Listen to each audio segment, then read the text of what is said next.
Eu esqueci a introdução. Olá, milênios. Eu ia falar olá, internet, mas olá, internet é a Foquinha que fala, né? Foquinha. Eu tô aqui, ó. Gente, esqueci a introdução. Olá, milênios. Tá bom, vamos lá. Eu sou a Kelly Reis. É isso aí, vamos lá. Olá, millennials! Eu sou a Kelly Reis. E eu sou a Tamires Reis. E esse é o Pod do Millennial. O podcast mais cringe dessa internet, que tá na moda, porque ser millennial é moda, é agro, é pop. E é isso aí. É isso claro, aí. Não podemos esquecer que este podcast, ele é... Eu tinha esquecido a palavra, mas é porque era a palavra com P.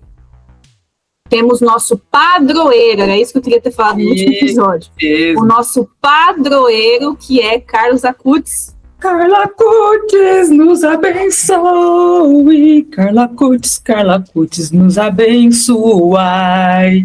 Quase virando uma música de techno, assim. Cada dia eu faço uma versão, né? Ele que abençoa o nosso querido Santo Milênio, que foi promovido. Sempre não vamos esquecer que ele era estagiário da Santidade Católica e agora ele é um santo oficialmente. E vocês que vieram agora, que nossa, Carla Acutis, a gente já tá aqui, ele já é nosso, nós já somos devotos de Carla Acutis faz tempo já, tá bom? Sim. Lembrando que, como uma boa milênio que somos, né? Vocês perguntarem, vocês são católicos? A gente fala também, católico, espírita, umbandista, budista, benzimento, o que vier de bom, de luz, de paz, de amor, tamo aí. Certo? Mantras, velas e benzimentos, estamos todos aqui abertos a tudo. Né? Nossa crença é a paz e o amor. Nossa religião é Rita Lee. Boa, Hebe Camargo. Hebe Camargo, né? Coisas assim. E por falar em religiões, por falar em coisas estranhas, por falar em tudo isso que é maluco no mundo dos millennials, hoje vamos falar sobre algo muito doido, muito doido. Em comemoração... Né? É um surto, porque o Brasil é isso. O Brasil ele é regado a surtos coletivos. Exato. E esta semana que estamos gravando aqui para vocês, que as quartas gravam... Olha, a Tamires está de rosa, hoje eu não estou de roxo. É roxo, é. O daltonismo, ótimo. É que a webcam não é assim, né? Uma coisa meio HD, não é 4K, ela é no máximo LCD. Ainda não temos o patrocínio da Insider, né? Mas tá bom.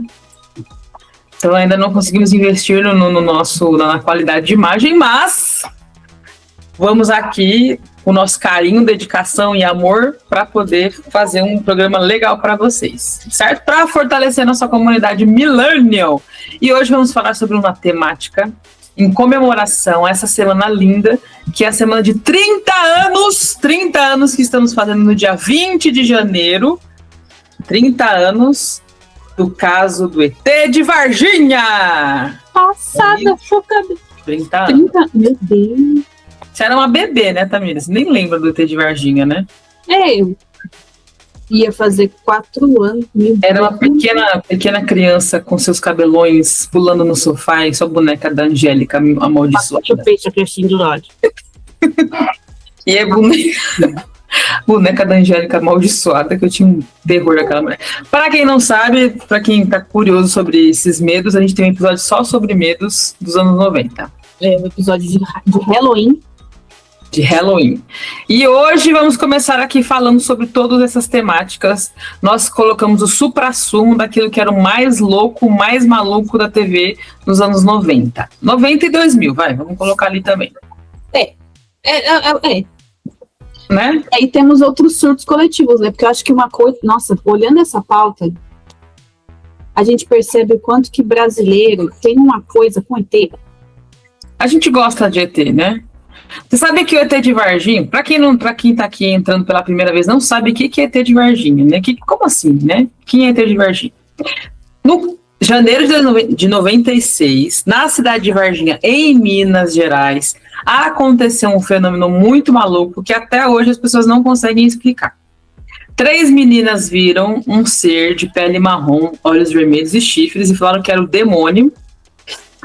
E houve uma movimentação dos militares muito grande naquele dia, que até hoje as pessoas não conseguem explicar o que aconteceu. Era o Demogorgon. Era o Demogorgon. Abriram as portas do mundo invertido, né? Um militar morreu, que eu não vou lembrar o nome dele. Eu tava escutando o nome dele. Sabe quando a gente vai falando? Marco Tcheresi, o nome dele. Ele morreu nessa operação. Passada, gente, passada. E o exército sempre negou. O mais interessante do ET de Varginha é que, assim, as explicações são maravilhosas. Quando você começa a cavucar o ET de Varginha, é um caso muito interessante. Primeiro, eles começaram a falar que, na verdade, o ET era um doidinho que era da cidade de Varginha, que ficava andando lá. Sempre os doidinhos, deixa os doidinhos em paz. Ele era um corcudinha.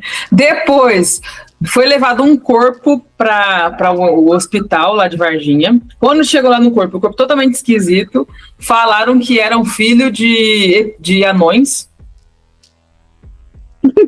Sim, tem essa parte aí que falaram que era um filho de 2 anões. E aí, a parte mais divertida que eu gosto é quando um monte de caminhões do exército resolveram fazer uma revisão, todos eles na borracharia da cidade de Varginha. Todos eles. As explicações do exército são as explicações mais legais. Então, para quem tem interesse, tem um canal do Eduardo Bueno contando essa história. Ele contando é muito divertido. Ele contando todos os furos que o exército vai colocando para não explicar o caso. E agora, com 30 anos desse caso, né, que já foi passado, eu não sou especialista no ET de Varginha, mas eu me diverto muito. Mas ela é especialista em coisas bizarras e medonhas, né? Como vocês viram no episódio de Halloween, a Kelly se empolga num nível. ET de Varginha não é. Eu tô até mais caladinha, porque eu tô só absorvendo a informação. E aí, tem um diretor americano, que eu esqueci o nome dele também, né? Porque, gente, é exigir demais para mim, no meu cerebrinho. Ele fez um documentário sobre isso e eles estão revisando este documentário. E o que veio à tona agora em 2026 foi a entrevista do médico que disse que viu uma criatura no hospital de Campinas. Porque a criatura foi levada para Campinas, né? Todo o exército se movimentou para poder fazer essa operação. Tem envolvimento de homens de preto, tem toda uma loucura. Então, assim, a gente não sabe efetivamente o que aconteceu no caso do ET de Varginha. Ninguém sabe se é um ET, ninguém sabe se é uma criatura, se é uma experiência que tá lá tendo, ninguém sabe exatamente o que é. Mas o que é mais divertido dessa história é o que eu acho divertido, tá? Eu particularmente acho divertido. São as explicações que o exército coloca de que, não, resolvemos fazer uma revisão com todos os caminhões do exército, todos ao mesmo tempo, né? Eu era o doidinho, era um filho deficiente de um casal de anões. As histórias não batem, né? Mas esse é um caso que é muito enigmático, é um caso que até hoje o pessoal quer saber se era um ET, se era o doidinho, se era o demônio, se era um surto coletivo. Mas é um caso que marca muito a cidade de Varginha. Eu particularmente acho. Não é o nome... É o nome da cidade é Varginha ou apelidaram o ET de Varginha por causa da cidade? A cidade se chama Varginha.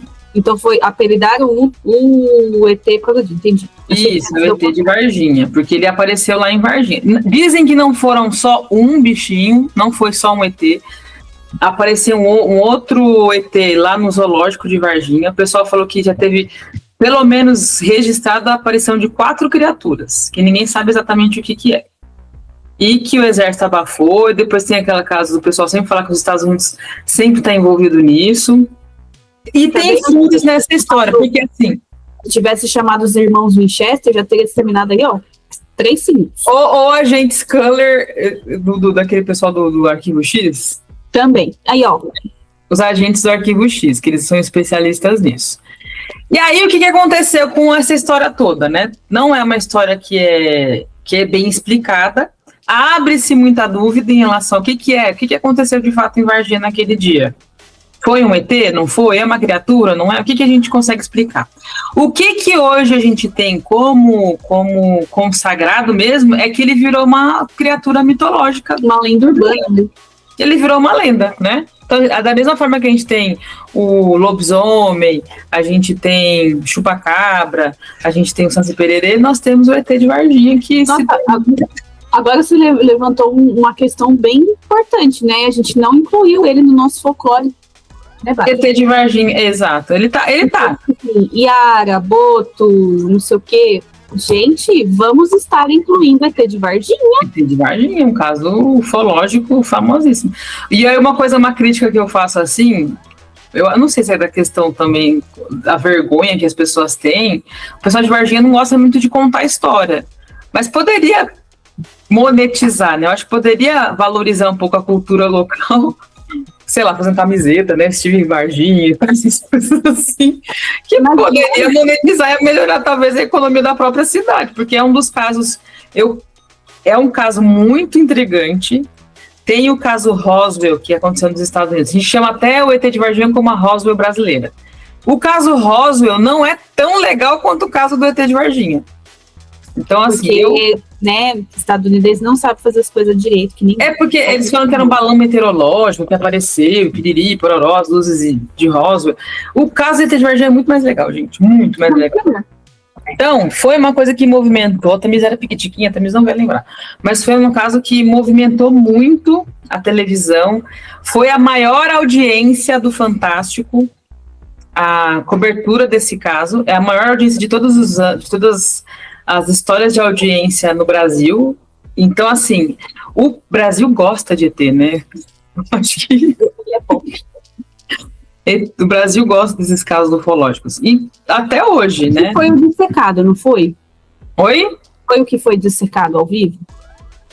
Não, esse é do caso Roswell. Tá. O caso Roswell apareceu, porque o caso Roswell, ele tem uma fita de vídeo, né, que o pessoal falou, que foi encontrada, de um ET que apareceu lá nos Estados Unidos. Esse é um caso que dá muito medo também. Eu, como era muito criança, era o tipo de coisa que eu não assistia no Fantástico, eu ficava morrendo de medo, porque eu não conseguia dormir. Exato. De pavor. E aí, tem histórias que dizem que o ET de Varginha foi levado para os Estados Unidos, ele foi dissecado, mas não tem imagens dessa dissecação, né? Dessa dissecação. O que apareceu que ficou famoso foi o do ET de Roswell. Entendi. Porque eu lembro que colocaram, tipo, é um dos traumas milênios, porque eu era muito criança. Tipo, e o Fantástico fazendo toda uma coisa, dizendo assim, olha, a fita da dissecação do ET, veja o ET, primeira vez que alguém vê o ET, que não sei o que, e aí eu nunca assisti, porque eu nunca tive coragem. Dava medo. Só que depois foi comprovado que era mentira, né, por motivos óbvios, comprovaram que foi uma produção que fizeram para poder vender para as emissoras e era mentira. Mas, vou falar uma coisa que eu acho muito engraçado hoje em dia, é que a gente tem 4K, não sei o que, Zoom, Extra Master, Rare, Winwares, e todas essas imagens de eventos, todas elas são feitas com câmera VGA. É impressionante. Rapaz, são os Estados Unidos. Aí tá lá aquela câmera assim, o cara desse jeito. Eu falei, gente, o povo tem iPhone e Samsung, né? Pelo amor, né? Vamos gravar isso direito aí. Então, hoje em dia não já tem uma gravação que é uma gravação decente, né? Tudo fuleira. Eu falo, o que é isso, gente? Vocês gravaram naquele celular de flip? Pelo amor de Deus. É muito ruim mesmo. E aí o pessoal fica falando que, não, porque a tecnologia dos... Eu adoro os conspiracionistas. Você sabe que eu amo. Porque eles sempre têm uma explicação para a conspiração. Não, porque os ETs, eles ofuscam a tecnologia terráquea, entendeu? Então por isso que a gente não conseguiu. Eu amo a seriedade com que eles levam a sério esse negócio ali. Mas ele só filma 3 segundos, né? Isso às vezes eu caio numa pira no meu algoritmo do TikTok, ficar olhando vídeo de sereias. É sempre, tipo, tá aqui, é sempre... você viu? Vamos passar em câmera lenta agora. Exato. Gente, a pessoa tá com o celular, ela não consegue um vídeo de 10 segundos? Nunca Sim. consegue gravar muito 3 segundos, é verdade. É sempre E nunca definição boa, né? É uma definição péssima. impressionante, não é possível. E agora com o IA vai piorar isso daí, né? Porque o pessoal vai conseguir manipular muito agora, assim. Agora tá pior pra gente descobrir o que é real e o que não é. Então, se antes não tinha IA, era já difícil de comprovar, imagina agora. Nossa, eu não vou levar a sério mais nada dessa vida, nada. Vou dar uma de... Como é que é o nome daquele santo lá? São Tomé. Só acredito vendo mesmo, vendo ao vivo. Ao vivo, né? Ainda não tem aquela frase que o pessoal fala na internet, só acredito vendo. Eu vendo e não acredito. Eu vendo não acredito. Hoje em dia, essa é a frase atual da internet com o IA nesses dias. Exato. E aí, nessa pegada de ETs, né? Porque ET de Varginha, estamos fazendo 30 anos de ET de Varginha. Esse ano 2026 é um ano muito marcante para os millennials, né? A gente tem muitos marcos, né? A gente tem os 30 anos do ET de Varginha, a gente tem os 40 anos do Chernobyl, e a gente tem o marco de 20 anos da aparição de Cassinão. Nossa, uma coisa que me lembrou. A gente tá tão na moda que a geração Z, eles estão tentando roubar nosso protagonismo, que eu tô só observando. Porque agora virou moda trend lá de 2016, ninguém quer saber de 2016. O que tá na moda é o milênio. É milênio, chega, né? Tá? Não vem com essa de que, ai meu Deus, é 10 anos atrás. 10 anos atrás foi ontem, gente. Não, a gente tá falando de coisas marcantes. Cassinão. Cassinão no 20 anos. Gente, 20 anos de Cassinão. Quando eu fiquei sabendo de Cassinão, eu fiquei chocada. Como assim 20 anos? Foi ontem. Passou pra mim esses dias também a timeline de um era um programa da Luciana Gimenez, que ela tava tipo assim, nossa, tempos áureos da televisão, que ela tinha feito como se fosse um festival de música eletrônica, que veio uma galera, veio tipo Lasgo, veio esse povo assim, ó, elite. Era o fervo, né? O fervo, né? Eu não assisti isso, que absurdo. Gente, pois é. E Luciana Gimenez que foi demitida da Rede TV. A Rede TV está falindo, gente. Depois de MTV falindo e Transamérica falindo, né? Temos aí Rede TV. Transamérica faliu também? Não, ela parou de funcionar, né? Transamérica, a Rádio Transamérica. Não funciona mais em São Paulo. Na verdade, ela nunca funcionou de fato. Convenhamos que ela sempre teve uns certos problemas para funcionar, não vou mentir. A minha pergunta é por que Rede TV está até hoje? Daqui a pouco alguma igreja vai comprar ela, certeza. É porque a gente alimentava os memes da Daniela Albuquerque. Daniela Albuquerque. Ela é casada com um dos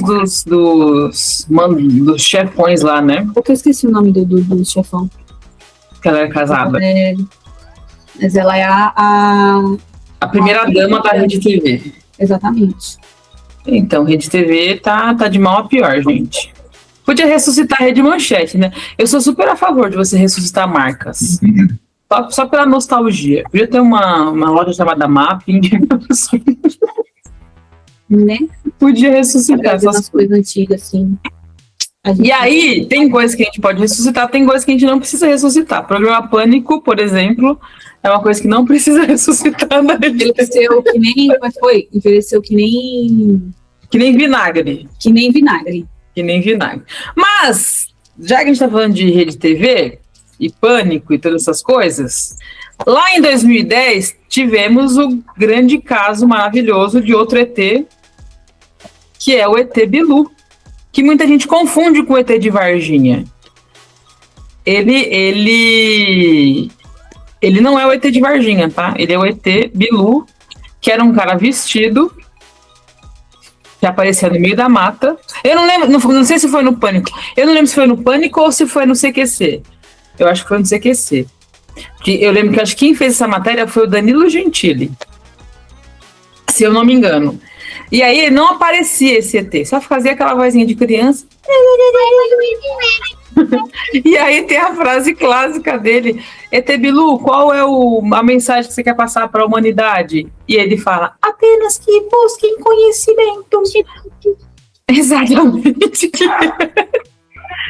Super Errado não tava, gente. Até hoje aí, ó, quando a gente vê que tem a IA acontecendo, que tem tudo isso que a gente está falando, busquem conhecimento. Não tem agora na nova coisa lá de que eles vão começar a regulamentar os conteúdos dos influenciadores?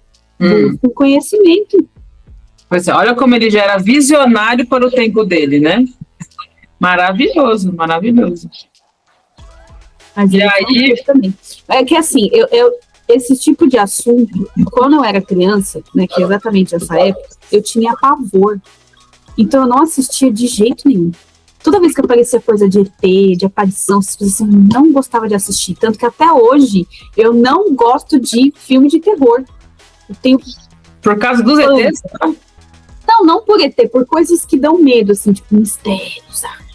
Morro de medo, não gosto. Não gosto de ver ET, não gosto de ver... Que nem, tem um lugar lá nos Estados Unidos, acho que não é nos Estados Unidos ou Canadá, que é um lugar que eles têm toque de recolher às 5 da tarde. E você o Rancho Skinwalker? Não lembro o nome. Pavor de ver aqueles vídeos. Pavor. Tem 2 lugares que eles têm toque de recolher. É o Rancho Não é o Rancho Skinwalker. É os Montes Apalaches. Isso. Pavor. Aí você vê assim os vídeos, aí esses aí dão um medinho, hein? Você vê os vídeos assim, no meio da floresta, aqueles olhos vermelhos, assim, no meio da floresta, olhando assim, você dá até arrepio. Aí as pessoas chamando você, batendo na porta, e eles dizem, né, categoricamente, que você não pode abrir a porta depois das 5 da tarde, nos Montes Apalaches. Você acha? Quando você tem uma escola ali de ET de Varginha, desse ET que você falou lá dos Estados Unidos, eu tenho pavor. Óbvio. Lá nos Estados Unidos eles gostam muito dessa história de ET, né? Eu acho que o Brasil tem um pouco disso também, porque para ser a maior audiência do Fantástico, a gente tá falando numa época que Fantástico era a hegemonia nacional, todo mundo assistia Fantástico, inclusive tinha até a depressão pós-Fantástico, que o pessoal falava. Apesar das pessoas não assistirem Fantástico, elas ligam a televisão, quando elas ouvem barulho, aí que elas falam, acabou o domingo, triste, né? Exato. Aí, o que acontece? Você tem o ET Bilu, que eu não assisti. E aí, teve nessa época, o ET Bilu, que, se eu não me engano, tenho quase certeza que foi o Danilo Gentili que fez essa pesquisa aí do ET Bilu. Que é zoeira, né? Não precisa se você falar que é o Danilo Gentili procurando essa história, que foi numa fazenda lá no Mato Grosso. E aí, esse cara, olha que eu vou contar uma história pra vocês. Esse cara, o cara que tem essa... Como é que chama? Que tinha essa aparição numa fazenda lá, porque ele falava que era um lugar onde tinha muitos avistamentos. Lá no Mato Grosso tem uma Serra do Roncador, que é um lugar que tem um barulho, ela se chama Serra do Roncador por causa dos barulhos que ela tem das formações geológicas dela. E o pessoal que é da ufologia, eles gostam muito de lá, porque dizem que lá tem muito avistamento, né? Eles conseguem se comunicar com os ETs. É a rota, né? É a rota. Exato. Aí, o que acontece? Quem era o organizador dessa rota aí é o Urandir Fernandes.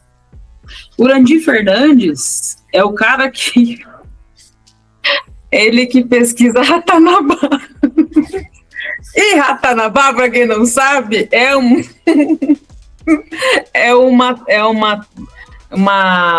eles falam que é um sítio arqueológico perdido no meio da Amazônia, que está cheio de ouro, e que ele esconde uma antiga civilização que está lá na Amazônia escondida. Então, Ratanabá, que tem mais de 400 milhões de anos. Ratanabá é maravilhoso. Então, assim, isso já foi a operação do cara, né? Já viu. como é que é o esquema. E eles ficaram famosos, acho que 2023, 2024 agora, porque eles queriam juntar uma vaquinha para poder fazer uma pesquisa com uma sonda, para poder mapear a Amazônia e encontrar Ratanabá. Ah, tá. Esse cara é maravilhoso. A cidade lendária de origem extraterrestre. Enfim, ET Bilu e ET de Varginha são dois fatos interessantíssimos. E aí, só a título de informação, não foi no Danilo Gentili, foi no Domingo Espetacular da Record. Domingo Espetacular. Na minha cabeça eu escutava a voz do Gentili fazendo a pesquisa ali, mas foi porque é um negócio tão fora da casinha que você não consegue levar a sério. ET de Varginha, ET de Varginha e tal, porque, tipo, parece que quando você pega os dados, parece que realmente foi um caso abafado. Mas quando você pega o ET Bilu, aí você pega todo o negócio e fica... O ET de Varginha, ele tem muitos furos, que acho que é o que mais alimenta o imaginário popular. Por que que o exército, né? Por que que a gente tem tantos furos na história? Isso causa uma lenda urbana mesmo, né? O que estava sendo escondido nessa história? Tem algumas linhas que dizem que era uma espécie animal que foi descoberta, mas que era como se fosse uma experiência, não sei como é explicar assim. Eles fizeram um cruzamento de um laboratório e esse laboratório acabou fugindo dessa experiência.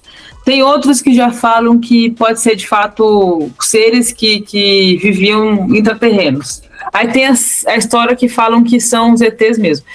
Só que o que mais intriga no ET de Varginha é que você vê fica muito nítido essa coisa do ser encoberto, sabe? Tem alguma coisa, mas ninguém fala exatamente o que é e também não explica o que aconteceu. Então, isso causa o imaginário popular. O ET Bilu não, o ET Bilu é zoeira mesmo. A gente vê que era o cara vestido com uma roupa, se fingindo de ET no meio do mato, mas deixou... Fala português, né? Porque fala português fluentemente. Exatamente. É igual o que me intriga nos filmes dos Estados Unidos, né? Você fala a minha língua, todo mundo fala inglês nos filmes dos Estados Unidos. Todos os ETs falam. E é sempre uma voz. Exato. E aí, para levar nessa questão da zoeira, a gente tem, nessa época dos anos 90, nessa piração de ET Bilu, ET de Varginha, toda essa piração toda, a gente tem o surgimento da dupla. Grande mistério da TV brasileira. Esse foi um grande mistério. Esse ficou dias, semanas. Exato. Na revelação. A revelação de ET e Rodolfo. Gente. O que era aquele ET na caixa? O que o ratinho, o ratinho, viu? Acho que semanas, eu não lembro se foi dias, acho que foi semanas para poder revelar, né? Vários programas. Vamos contar que foram vários programas. Agora eu não lembro se eram programas diários ou se eram programas semanais. Mas foram vários programas. Ali acho que foi o momento que ele deve ter feito mais dinheiro na vida dele, com tanto que ele segurou de audiência naquele... Sim, que loucura que foi aquilo lá, né? Que doidice. Aí eu lembro que eu ficava com medo, mas a gente tinha aquele medo, mais vontade de assistir também, né? Eu morri de medo, nossa senhora. Foi acho que foi um dos únicos que eu ainda assisti, porque eu tava curiosa, mas assim, cagando de medo. Nossa senhora, pânico. Você tem um pavorzinho de ETzinho, né? É que eu tenho pavor de coisa que eu não conheço. Coisa que não se explica, sabe? Tipo, sereia. Apesar que as sereias hoje em dia eu já nem acredito mais nesse negócio de IA, né? Vai que é tudo computação gráfica. Mas eu tenho um negócio aí. Entra na mitologia, nessa coisa, né? Tem um. Você falou de sereia, mas isso aí não tem a ver com a TV brasileira. Tem a ver com a TV mexicana, que é de um humorista mexicano, que eu esqueci o nome dele agora. Não é o Chespirito, não. É outro cara. que, segundo as histórias mexicanas, ele tinha aprisionado uma sereia. Vou tentar lembrar o nome dele. Nunca ouvi falar. Você sabe que eu gosto, eu me aprofundo. Exatamente, então. Esse é o caso, entendeu? Aqui, gente, como vocês estão vendo, é uma entrevista com o especialista e eu estou representando vocês do público que não tem contato com esse tipo de assunto. Quero dizer, porque eu gosto de ir pro Cantinflas, o nome desse cara. Assim, eu bebo muito da fonte de Muita Brisa, canais do YouTube Muita Brisa, Dani Pires, o Lenda, o Que Te Assombra, essas coisas de sobrenatural eu gosto, né? Willy Wonka, tem uns canais aí de coisas assombradas que eu gosto de assistir. E aí o Cantinflas, você falou da história das sereias, a história é que ele tinha uma mansão em Acapulco mesmo, famosíssimo, né? Acho que Acapulco é tipo Guarujá no México, né? Tanto é, né, que a tradução eles falam exatamente. E aí ele tinha descoberto uma espécie de magia, alguma coisa assim, e aprisionou essa sereia nessa mansão em Acapulco. E o mais louco dessa história é que começaram a acontecer muitas coisas mal assombradas, sabe? Dos empregados escutarem uma mulher cantando e várias histórias. Então, eu sei que você tem medo, mas quem gosta dessas histórias... Não, tá de dia, agora tá de boa. É essa história do Cantinflas que tinha aprisionado uma sereia lá em Acapulco. Então, ó, não é só de Chaves que vive o México, não, tá, gente? Tem outras... Mas é porque no TikTok tem muito vídeo. Eu acho que o que me pega também de sereia não é nem sereia, de fato. É porque eu tenho percebido que eu tenho aquele medo de mar, que eu esqueci o nome. Sei. Então, saber que tem um universo inteiro por baixo já me arrepia inteira. Que eu esqueci o nome disso. Então, tem talassofobia, nome. Isso. Nossa. Eu já fiz vários testes de TikTok assim, do tipo, como que você se sente, cara? É um negócio muito louco. E aí tem muita história de pescador, né? Porque você tá lá em alto mar, literalmente em alto mar, com aquelas ondas que são estratosféricas em alto mar. Então tem sempre um outro ali que meio que relata barulhos estranhos, que não sei o quê, enfim. A gente vai vivendo de um imaginário, já diria Shakespeare, né? Entre o céu e a terra existe mais mistérios que a nossa filosofia não consegue explicar. Né? Então, entra no imaginário, entra naquilo que a gente vai coletando. Tem várias histórias. Já é confirmado que a gente sabe mais sobre o universo do que sobre o mar. Então, informações sobre isso do que imagina, né? Então, pensa ali nas fossas marianas. O mar está mais próximo do que o céu. Não é bizarro isso? A gente não tem tecnologia para poder explorar o mar. Isso é muito louco, né? Então pensa ali nas fossas marianas e o que deve ter ali nas fossas marianas. É uma coisa de louco, né? Então essas coisas dão medinho. E aí, né, voltando lá para o ET Rodolfo ficou semanas, não sei se foi semanas, acho que a nossa memória talvez vai lembrar como semanas, porque era uma coisa que ele ficava ali requintando com o ET, que era, na verdade, um cara baixinho, dentro de uma caixa, um capacitismo talando ali, né? A televisão dos anos 90 era surreal, né?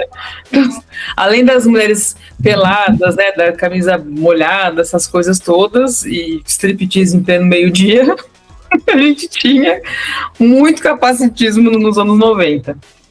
E para depois rolar o maior surto depois disso, que é o ET e o Rodolfo lançarem um CD.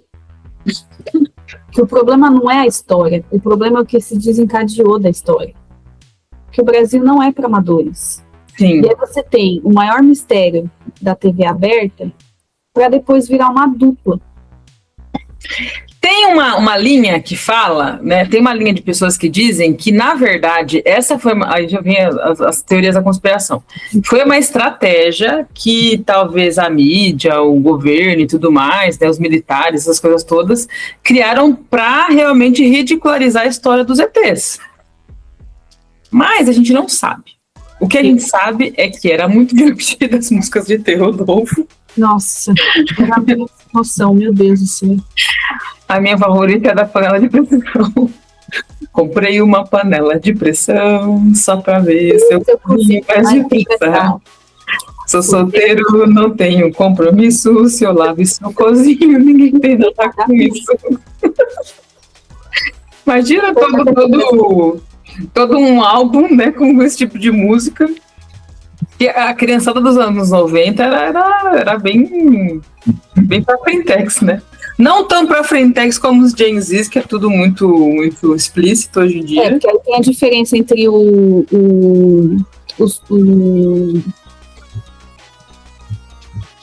a mensagem subliminar, né? E o efetivo. Tanto que tem até aquele vídeo, né, daquela senhorinha lá falando assim, não, porque na minha época não tinha isso. E aí o filho vai mostrar todas as músicas. O que a gente tinha muito, assim, nos anos 90, era a mensagem subliminar. Só a criança cantava, a criança estava dando risadinha ali, ela não estava nem imaginando. Agora você, adulto que escutava, você já entendia a malícia do que estava sendo falado. Mas então, dava risada, né? Porque a magia talvez seja essa, né? De que a gente sabia, quem era adulto sabia, mas quem era criança não fazia a menor ideia do que estava sendo falado, né? E ficava ali na inocência. Exato. Então a gente acreditava, tá bom, só uma musiquinha divertidinha, a gente cantava, que eu tava na escola, e era isso. E aí, dentro dessa linha de loucuras do SBT, porque isso aí tudo a gente veio do SBT, né? SBT era o antro daquilo que é a TV mais feliz do Brasil. A gente tinha o icônico Gugu. Gugu que era um marco, né, na televisão brasileira. Gugu, a grande briga do domingo, nos anos 90, que era Gugu versus Faustão, que já falamos nesse canal, né? Sim. Gugu fazia várias coisas. E aí, o que aconteceu, gente? Na verdade, o Gugu, ele abriu o caminho pro Faustão, porque quem, de fato, acho que batia de frente era o próprio Silvio Santos, porque o Gugu sempre foi de manhã. Não era? O Silvio Santos, ele vinha mais pro horário da noite. Então, pegava... Era bem essa transição, assim, o Gugu e o Silvio Santos meio que junto do Faustão também. É que o Gugu pegava o primeiro horário do Faustão, que tinha 2 horários no Faustão. Acho que até hoje tem isso na Globo, né? O primeiro horário era o horário antes do jogo e o segundo horário era o horário depois do jogo. Sim. E aí o Gugu pegava o primeiro horário do jogo, antes dos jogos de futebol, né? Sim. E aí o Silvio Santos pegava o segundo horário. Só que eu acho que fervia era a briga de Gugu com Faustão. Essa era o fervo, né? Porque o que acontecia? Entrava os jogos, o programa do Gugu continuava. Então, muitas vezes a gente teve o SBT em primeiro lugar de audiência, fazendo de tudo para se manter em primeiro lugar de audiência. Fazendo de tudo, literalmente. E aí você pensa de tudo aconteceu ali naquele lugar, tá? Tudo que você imaginar. Desde entrevista forjada com a galera do PCC, que depois foi comprovado que era uma entrevista fake. Olha aí, ó, o pessoal falando de fake news aí. Fake news, ó, já tinha desde 1900 e bolinha. E aí tem como a gente fala sobre bizarrices da televisão, é que a gente podia fazer um programa só sobre as loucuras de Gugu. O que Gugu fazia? Só do Gugu. Porque o Gugu era maravilhoso. Faustão tinha também, mas eu acho que o Gugu era mais escrachado. Mais escrachado. Acho que o SBT permitia isso. Inclusive o SBT permite isso até hoje, assim. Eu acho que a Globo é mais recatada quando vai falar sobre essa questão de audiência. Uhum. O SBT não, o SBT chutava o pé na porta e já era. E aí é que eu não assisto, mas pelos poucos cortes que eu vejo, o conteúdo do programa da Virgínia, né? Sim, só sábado à tarde com os conteúdos você fala, querida. Pois é, então, você já tem ali um temperinho de como que é isso, né? Zero fio. Virgínia no SBT. E Virgínia é a cara do SBT, tá, gente? Pra quem assiste novo, não sei o que, é Virgínia. É a cara, gente. É o puro suco do SBT. E é isso, divertiu muito a gente. Mas o que a gente destacou aqui, se a gente pudesse colocar várias situações que aconteceram no Gugu, teve uma que ela virou lenda urbana também. Então tem muitas das coisas que a gente está colocando aqui que acabou virando lenda urbana, que foi uma reportagem que o Gugu fez. O Gugu, ele gostava muito de coisas sobrenaturais. Sim. É um fato. Né? Então eu acho que eu sempre gostei muito de coisas sobrenaturais. Por mais que eu tenha medo de filme de terror, não assisto filme de terror, tá, gente?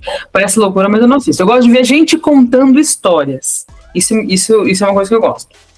E aí, o Gugu, ele tinha os quadros que ele contava as histórias assombradas, ele contava sobre as lendas urbanas, tinha um quadro só sobre lendas urbanas. E aí teve até dentro do Gugu, a Márcia Sensitiva, ela começou no Gugu. Sim. Né? Então, hoje a gente fala assim, a Márcia Sensitiva é super famosinha, mas ela começou porque o Gugu dava espaço para os médiums, para os videntes. Então a gente conhecia a Márcia Sensitiva, conheceu aquela que preveu a caída do Mamonas Assassinas. Não vou lembrar. Que ela morreu até há pouco tempo. Não vou lembrar o nome dela. Não tem nada a ver com Chaline, tá, gente? Chaline era criança quando ela... Chaline era bebê quando ela... Mãe de Ná. A mãe de Ná. Tá. Nossa, gente, eu esqueci da Mãe de Ná. A Mãe de Ná. Então, todo mundo... Ela ocupou meu cérebro, porque antigamente a gente falava assim, não sei o que lá, porque você é Mãe de Ná. Era um termo, era uma classificação. Gente, esqueci dela, Márcia. Ela foi... Pois é, ela andou pra Márcia Sensitiva correr. Não é? Nossa, esqueci completamente da diva. Mãe de Ná. E aí, o que aconteceu? Em uma dessas loucuras aí de Gugu fazendo entrevistas com médios, ele chama uma médium o que ele fazia? Ele chamava os médios, os sensitivos, para visitar locais que teoricamente eram assombrados. Então, se eu não me engano, ele levou a Márcia Sensitiva no edifício Joelma, ele levava pessoas para poder realmente ter essa sensibilidade. E numa dessas tem eu esqueci o nome da bonita. Ele levou uma médium para poder visitar o Carandiru. O Carandiru, onde aconteceu o massacre dos anos 90. E quando ele levou ela, o Carandiru tinha sido desativado, que ele ia ser implodido. Socorro Leite. Socorro Leite é psicóloga, inclusive, tá, gente? Ela não gosta dessa história, ela não gosta de divulgação dessa história, mas a gente tem que dar os créditos à pessoa, Socorro Leite, né? E aí levou ela até o que era o prédio do Carandiru para poder realmente sentir o que estava ali como a energia do lugar. Porque ele ainda não tinha sido reformado, né? Agora ele é um parque, né, e tudo mais, ele não tem mais aquela conjuntura toda. E aí, gente, essa matéria ela é apavorante. Eu lembro de eu estar assistindo porque eu gostava, né? Gugu estava comendo macarrão, tomando refri, né? Com frango, e de repente você é assustado, você vivia várias emoções ali com o Gugu. E aí Socorro Leite fazendo toda a mediação da energia do lugar, ela começa a gritar, ela começa a ficar apavorada, ela começa a chorar. Parece que ela está tendo, assim, reações muito, muito intensas. E a gente assistindo, a gente criança assistindo aquilo, imagina.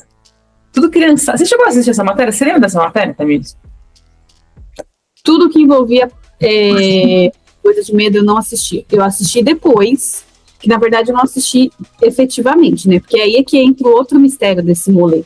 Porque tem gente que ainda tá atrás dessa fita para reassistir e ninguém acha a matéria completa. Você pega só alguns pedaços. Exato. E aí eu já consegui assistir alguns pedaços, não a matéria completa. A fita completa não é disponível, né?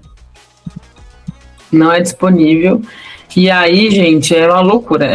Sabe aquelas coisas da... Tem um termo que o pessoal fala, né? De coisas que sumiram da TV. Que são, sei lá, tapes, deep tapes, não lembro agora o que é. Não lembro o nome De fitas perdidas, de matérias. Essa é uma matéria que se perdeu, ninguém fala mais sobre isso. Tem gente que fala que tem essa fita, mas acho que é lenda urbana também. Mas a gente lembra dessa matéria. Socorro Leite, ela deixou essa coisa da falar sobre mediunidade e tudo mais, ela trabalha como psicóloga, mas ela não gosta de falar sobre esse assunto porque diz que foi um dos momentos mais traumáticos da vida dela quando ela fez essa matéria e sentiu toda a energia pesada do Carandiru. Então, o que a gente fala sobre os anos 90? Os anos 90 não tinha essa coisa de classificação etária, vamos colocar aqui para 12 anos, 14 anos, 18 anos. Você está assistindo aqui, criança, imagina criança de 5 anos assistindo aquele programa ali, em pleno meio-dia, vendo 3 horas da tarde com os pais. A televisão simplesmente traumatizava a gente. Tanto que a Tamires não assistia, né? Quando começava a musiquinha tensa e o Gugu falando baixo, né? Agora vamos assistir o babado. E aquelas músicas de suspense. Porque, na verdade, não era nem terror, de fato, né? No final das contas, é mais suspense. Então, isso foi até uma discussão que eu tive em casa esses dias. O problema não é um filme de terror, o problema é um filme de suspense. Sim. O pior ainda, que você não sabe o que esperar. E aí, reassistindo essa matéria, assistindo, eles estavam num ambiente mais escuro, e aí você vê a pessoa só com uma lanterna, então você nunca sabe se na hora que você virar alguma coisa, enfim. Bem filme de suspense mesmo. E aí, quando perguntavam pra ela, tipo, o que você tá sentindo? Ela, eu tô sentindo uma... Ai, sai daqui! Tipo, literalmente assim. Exato. Você falava, o que tá acontecendo, meu Deus do céu? Exato. Porque quando é explícito, você já sabe. Tem aquele estilo de terror gore, que você já sabe. Vai cortar a cabeça, vai sair sangue, vai sair as tripas. Você já tá meio que preparado. Agora, quando é o suspense, dá muito medo. Tinha uma série que passava na MTV, eu não lembro se você chegou a assistir, já era maiorzinha, que eles vão passar a noite na prisão de Alcatraz. Não assisti. Não assisti também, não. Porque eles pegam aquela... Foi na época que ferveu a história da Bruxa de Blair. Não assisti. Esse é um filme que eu nunca assisti. Bruxa de Blair. Bruxa de Blair é aquela coisa, câmera tremendo, gente gritando, correndo, aquela coisa toda, que não mostra nada efetivamente, mas o terror psicológico que ela vai fazendo, você vai ficando mexido com aquilo. Eu assisti Exorcista, achei Exorcista de boa e não assisto Bruxa de Blair. Bruxa de Blair tem isso, tem essa pegada. E aí esse programa que passava na MTV, que eu não me lembro agora, nos Estados Unidos tem muito disso. Eles gostam muito de exploração de lugar assombrado, eles têm essa operação aí com essas coisas assombradas. E aí tem essa fita, e lembra muito as reações que a Socorro Leite tem, né? Porque ela fica apavorada, ela grita, ela chora. E eu não sei o que aconteceu com essa fita. Essa fita é uma lenda urbana, ninguém nunca viu ela inteira, mas é uma coisa que marcou muito a nossa infância, uma coisa meio bizarra dos anos 90, marcou a nossa infância. Para quem assistia TV aberta, tá aí um negócio que foi uma das coisas que trouxe mais medo pra gente. E assim, o pior é que assim, não é que nem foi a Rodolfo, ela te trouxe medo e depois trouxe a redenção da piada, da graça, do CD engraçado. Não, essa daí foi uma coisa que aconteceu e ficou medo, assim, instaurado, traumatizou real, pessoal. Então, se alguém tem acesso a essa fita aí, não mostra pra Tamires, mas pode mostrar pra mim. Pode. Eu tô curiosa. Não vou assistir, não. E quando você procura, porque assim, existem alguns poucos cortes. São cortes de 1 minuto, 2 minutos, coisas muito pontuais, assim. Não tem a matéria. E assim, Eu lembro que foi anunciado como uma matéria de, tipo, meia hora, sabe? Um negócio que ficou quase o programa inteiro passando. Sim. Mas você não acha de jeito nenhum, assim, ó. Você joga na internet, você tem 1 minuto e 12, 1 minuto e 20, não Só tem. os cortes, né? Só encontra os cortes da matéria, não tem a matéria completa. Se eu juntar os cortes. Se o quê? Juntar os O cortes. João falou, o Gen Z aqui. Ele falou, Gen Alpha, né? E se juntar os cortes, será que dá Então, mas quantos cortes são? Né? A gente não Quanto sabe. tempo durava a matéria inteira? Não sabemos. E essa informação o SBT nunca divulgou, Socorro Leite também nunca divulgou. E Olha, achei um vídeo aqui de 23 minutos. Depois eu te mostro. Aí, ó, será que essa daí que é inteira? Inteiro eu acho que não deve ser, porque ele caçava muito. Ele requentava as coisas. Sim. Então é aqueles 10 minutos que você fica assim, vai passar, e no próximo bloco, vai passar, e no próximo, e era sempre no próximo bloco que ia ter uma coisa muito mais assustadora, e aí nunca era tão assustador quanto, e aí ficava sempre no... Aliás, Gancho, né? é que o milênio é ansioso, né? A gente foi treinado para ser ansioso, na verdade, né? A gente sempre esperava mais, o pior, o mais chocante no próximo A TV formou a gente assim, né? Nossa, acabei de ter essa... Tô falando que esse aqui é um grupo terapêutico, né? Não é só um podcast, ele é um momento de reflexão terapêutica. Por que nós, millennials, somos sequelados? Porque a gente foi treinado para esse tipo de coisa. Quando você tem um próximo tópico também que a gente vai falar, dessa ansiedade, você entende por que a gente é tão... Ai, meu Deus. Por quê? Porque a TV brasileira formou uma geração de ansiosos. Ela formou literalmente uma geração de ansiosos. Se a gente for pensar... porque qual que é a diferença que a gente tem fundamental entre a ansiedade dos Gen Z e dos millennials? O Gen Z, ele tá acostumado com a scrollagem, né? Isso aqui eu não gostei, pulo o vídeo. Isso aqui eu gostei. Então, é aquela coisa da dopamina rápida que a internet hoje oferece para quem são Gen Z, TikTok, Instagram e tudo mais. Sim. A gente, a nossa ansiedade era sempre para esperar algo, né? A gente ficava sempre aquela coisa de, e agora? A criação da expectativa e que muitas vezes essa expectativa era quebrada, né? Sim, porque quando a gente o ET Rodolfo, né? A gente tem expectativa. A mesma coisa do lembrei agora, daquele, quando foi encontrado o chupa-cabra, que o pessoal falou, que também foi no Google. Google fez semanas falando que tinha encontrado, né, uma carcaça de um chupa-cabra, piriri, pororó. Era, na verdade, a carcaça da cabra. E aí não sabiam por que as cabras estavam chupando. Esse nome, né? Gente, olha, devia ter vamos levantar não lembro o nome do negócio, um requerimento, um documento para a gente atualizar as criaturas brasileiras. E sim. Se de Varginha, precisa incluir chupacabra. Exato. Também poderíamos incluir cadeirudo, homem do saco. Homem do saco, acho super válido, homem do saco. Vocês são todas as lendas que a gente tem do nosso folclore brasileiro, que a gente deveria valorizar muito mais, né? O pessoal deveria valorizar muito mais. É que eu sempre falo com muita propriedade. Temos Maria Augusta, que inclusive foi lá visitar a casa dela. Não pude entrar, mas tirei fotinhos lá. Foi? Que é Maria Augusta, é a loira do banheiro. Que ficou super famosa nos Estados Unidos, no mundo inteiro, com Blood Mary, mas ela nasceu aqui no Brasil, em Guaratinguetá. Por que a gente não valoriza nosso folclore, nossa história, né? Nós não valorizamos essa coisa toda. Temos que valorizar sim, gente.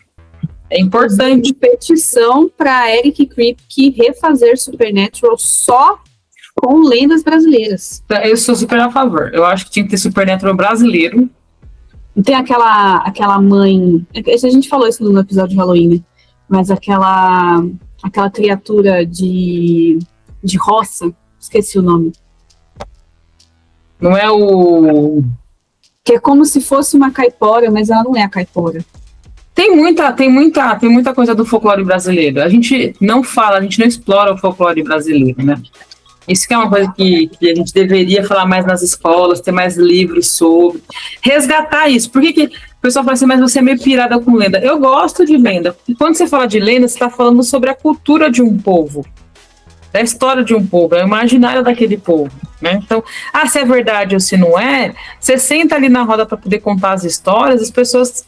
O mundo ele foi feito de contagem de histórias, né? Sim. Ele começa com a fogueira, todo mundo sentado ali na fogueira, os mitos. Então, assim, é importante passar para as nossas crianças o que é nosso, o que é nossa história. Por isso que me entristece um pouco a gente importar um pouco Não, eu sou muito fã de Halloween, eu amo Halloween, tá, gente? Uhum. Mas por que a gente não tem, sei lá, uma celebração maior em relação ao nosso folclore? Né? Em relação às nossas histórias, nossos lobisomens, o Saci, Iara, tem o perna cabeluda que tem lá em Recife, tem tanta história. Se a gente começar a cavucar, tem muita coisa legal. E aí o pessoal fica ali. Agora que você me falou, agora eu lembrei de uma coisa até atual, né? Porque a gente fala desses negócios de lenda, tudo bem que no contexto do filme não tem nada a ver. Uhum. Mas quando você pega o filme Agente Secreto, ele conta ali, né? Uma historinha, assim. Qual que ele conta lá na história? Da perna. Como é que é o Da nome? perna cabeluda. Essa história de Recife. Então, aí ele conta como que ela... Tipo, o Agente Secreto, eu não sei se você já assistiu, mas é um filme muito louco. E por isso que ele é muito top, porque ele é muito louco. Ele não é óbvio. E aí tem, inclusive, gente que achou estranho, tipo, queria comparar ele com Ainda Estou Aqui. Não, gente, são coisas completamente diferentes. Completamente diferentes. Você não vai ter um filme de drama igual o outro. E aí, no meio do rolê, eles colocam perna cabeluda. Então você fica... Mano, que loucura! Aí, isso agora me fez pensar que até lá fora mesmo, né, o pessoal das premiações que tem falado bastante sobre esse filme vão ter conhecimento das nossas bizarrices. Exato, a gente tem que contar essas histórias, a gente tem que começar a contar essas histórias, porque a gente, por exemplo, tem eu não lembro agora o nome do filme, que fala sobre lobisomem, e é um filme maravilhoso. Então a gente tem muito essa coisa do cinema brasileiro, você pegou agora um tópico interessante, do cinema brasileiro falando muito sobre a questão política, mas tem uma questão do imaginário e autores que falam sobre o imaginário brasileiro que não é tão divulgado. E é muito legal. Quem faz esse filme, que é um filme de lobisomem, é a Marjorie este ano. E esse filme ele é muito legal. Ela tem um filho que é lobisomem e tudo mais. E é um filme, assim, para pique produção dos Estados Unidos mesmo. Assim. O pessoal fala como referência do terror dos Estados Unidos, mas o Brasil produz muita coisa nessa área do suspense. Vamos começar com o grande pai do terror no mundo, que é o Zé do Caixão, né? Então a gente tem que começar... Eu sou muito fã dessa coisa de você valorizar a nossa história do terror, do suspense, das lendas. Zé do Caixão, ele é ovacionado no mundo inteiro. E no Brasil as crianças não conhecem o Zé do Caixão, conhecem o cara da unha grandona, mas não sabe a representação para ele no cinema mundial, né? Ele é muito importante. Fred Krueger foi inspirado no Zé do Caixão, só para vocês terem noção. Então, assim, você vê, eles bebem muito da fonte do terror brasileiro, das histórias brasileiras, e a gente que tá aqui, a gente não sabe, a gente não conhece. Imagina, então, o Hollywood, agora que vocês estão descobrindo a gente, vamos fazer um filme de ET de Varginha? Imagina? Eu acho que devia ter, cara. ET de Varginha é a história mais legal que tem. A gente tem ET de Varginha, que é uma história sensacional. Operação Prato, que foi uma coisa que aconteceu lá no norte do Brasil, que também dá de 10-0. E eu sempre falo, todas essas histórias são muito mais legais no contexto do que a própria história de Roswell. Roswell é chatinha perto de ET de Varginha, perto da Operação Prato. Então a gente tem casos ufológicos que são muito legais e a galera não conta essas histórias, né? A gente não divulga tanto. Então, assim, gente, temos que ter mais valorização das nossas lendas e histórias brasileiras, porque elas são muito legais. A gente tem que valorizar, sim. E os nossos médiums, né? Que a gente faz os médiums brasileiros. Mãe de É uma nada. galera que dá pano pra manga ali, viu? Fiquei chateada de não lembrar de Mãe de Nada da forma como ela me. Mãe de Ná, que foi aquela que previu a morte dos Mamonas Assassinas. E temos a Mãe de Ná da nova geração, né? Que é a Shaline Grazik. Não é a própria Márcia Sensitiva, não? É que a Márcia, ela é mais, assim... A Márcia, ela é boa, mas eu acho que quem tá acertando mais aí é a Shaline. Shaline falou do caso do menino que foi abandonado na trilha, falou do caso que Suzane Richthofen ia cometer outros crimes. Então ela tá aí acertando muitas coisas aí. Como é que é o nome da mulher? Shaline Grazik. Gente, difícil o nome dela. Por isso que Márcia Sensitiva é mais fácil. Márcia Sensitiva tá no meu coração, você sabe, né? Eu sou fandom dela e não abro mão. Shaline é novinha. Ela é novinha, da geração Z, é uma médium da geração Z. Ah, não, vamos Ela dar, é criança. vamos dar um pouquinho mais de crédito para Márcia Sensitiva, que ela é mais mulher. E aí, a gente sai um pouco desse peso. Já falamos muito de ETs, falamos muito de coisas pavorosas, e vamos agora para as coisas mais loucas que a TV brasileira pôde oferecer Que para é nós. bizarro, né? Porque qual que é a ideia? A ideia desse episódio não é falar só de coisas medonhas, porque isso a gente colocou no de Halloween. É sobre ser bizarro. Coisas que você fala assim, cara, não. ET Bilu, gente. ET Bilu, foi bizarro. ET e Rodolfo lançando um CD. Bizarro. Então vamos falar sobre o grande hit que tem até hoje, graças a Deus, da brasileira, que é o maior surto coletivo, que são os casos de família, gente. Casos de família. São as coisas mais bizarras da TV brasileira. Com a grande, maravilhosa Ana Ridâmico, que é a psicóloga lá do Caso de Família. Assim, o que eu mais amava em Caso de Família, o caos torando, aquela coisa, sabe, o mundo pegando fogo e ela com aquela calma, com aquele óculos. Cada episódio ela tá com óculos diferente, aquele cabelinho todo cortadinho aqui. E ela com a maior calma do mundo fazendo a explicação e assim, o caos torando. Gente, era o supra-sumo da tarde brasileira. Ainda existe Casos de Família. Nem sei quem tá apresentando, porque já passou por tantos apresentadores. Mas continua sendo a doida lá. Márcia Goldschmidt. Não é a Márcia Goldschmidt, o Emílio. A Cristina. É a Cristina. Cristina o quê, meu Deus, o nome dela? Cristina Rocha! Cristina Rocha! Alô, Apresentava Cristina. antes. Não diga alô, diga alô, Cristina. Não era só ela que apresentava, era uma outra que apresentava antes. Regina Volpato. Regina Volpato. Eu lembro porque a Regina Volpato, ela sempre teve esse tom de voz. Ela era Finíssima. um pouco mais jornalista. Então ela questionava de uma maneira um pouco mais profissional. Ah, Cristina Rocha não. Cristina Rocha é povão. Cristina Rocha é aquela que se não concorda com o que a pessoa tá falando, vai lá e fala na cara mesmo. Então, hoje em dia tem sido, inclusive, mais engraçado isso, né? Com a própria Cristina Rocha. Ela é a representação de todos nós que estamos assistindo ao programa. Sim. Ela é maravilhosa, adoro a Cristina Rocha. Dou risada. Tá doidona, né? Malucona. Meu Deus do céu. Ainda bem que tem a psicóloga lá, porque eu acho que a psicóloga não é pro pessoal, às vezes a psicóloga é para a própria Cristina Rocha. A Cristina Rocha. E aí o mais legal também é que quando ela começa a perguntar para a plateia, e aí a plateia começa a apontar o dedo. Eles são muito inspirados naqueles programas que tinha da Oprah Winfrey, né? Não sei se você já chegou a ver. Não, Que é da opinião. Só que eu acho que não tem o tempero e o molho brasileiro, né? O tempero e o molho brasileiro, que são sensacionais, né? Então tinha as confusões lá da Oprah Winfrey, e ela, eu não lembro, que é inspirada nesse programa. O Silvio Santos, ele gosta muito de TV americana, ele gostava, né? Finado do Silvio Santos, que era o meu sonho, era conhecer ele, nunca realizei esse sonho. Porque minha mãe nunca deixou eu ir numa excursão no programa do Silvio Santos. Momento aqui triste.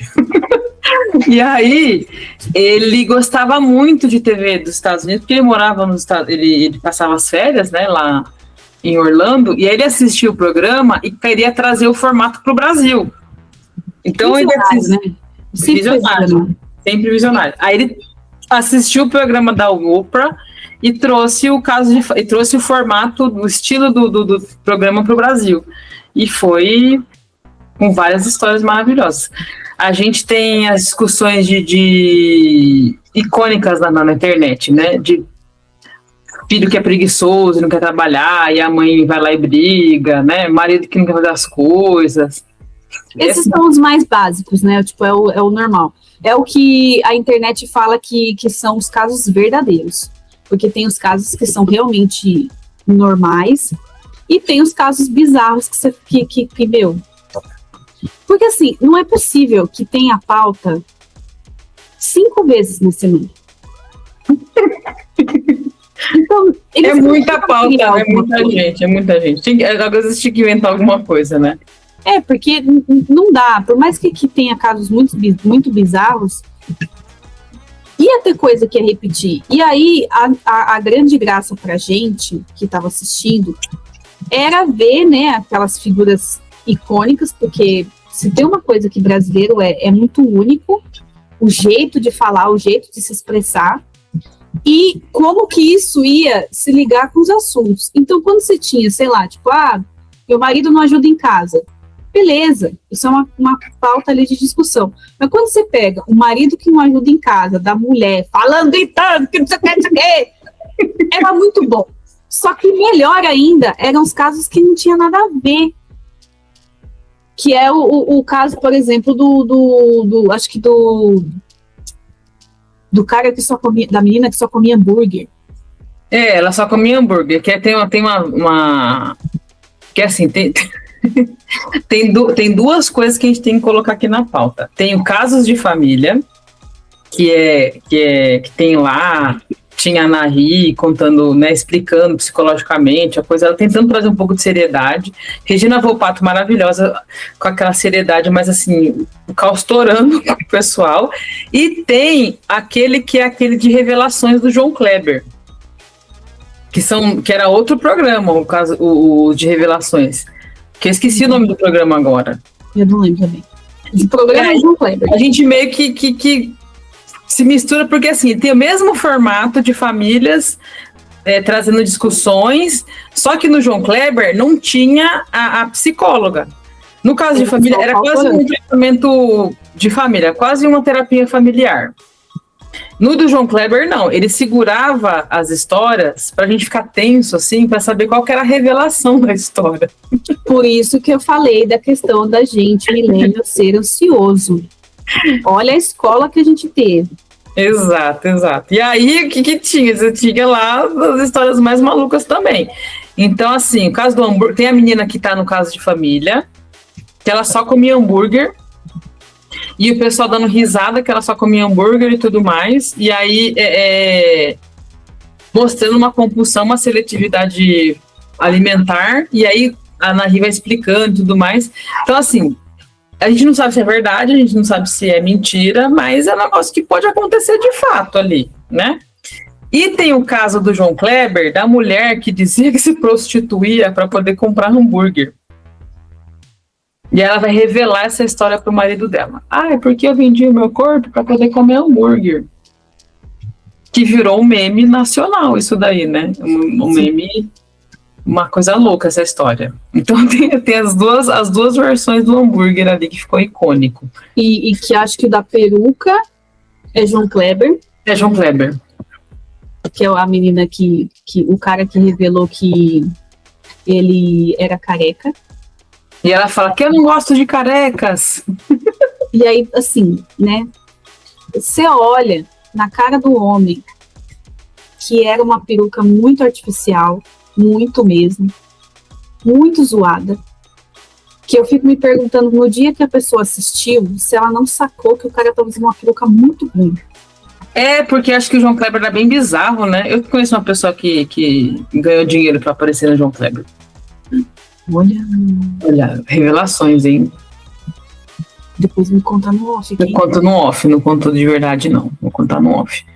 Vai que o Kleber me processa aqui. É que nem as fatídicas pessoas que tem TechPix. Você conhece alguém que tem TechPix? Tá aí um mistério. Eu não conheço ninguém. Era a câmera mais vendida do Brasil e quem tem TechPix? Me diz. Eu não conheci ninguém. O Liminha falou que conheceu uma pessoa. Pessoas que compram ômega 3 eu já vi. Agora, TechPix, Então, mas, eu já vi. mas assim, da mais vendida do Brasil, de um círculo aqui que tem eu, você e o Liminha. Ele conhece uma? Então, não faz sentido, não é mesmo? Clickbait, né? Gente. E aí você tem essas histórias aí. Tinha a história da peruca da mulher. Eu não gosto de homens de peruca. Homens carecas, ela falava. Eu não gosto de homem careca. Não, e assim, quando você assiste, fica mais saboroso.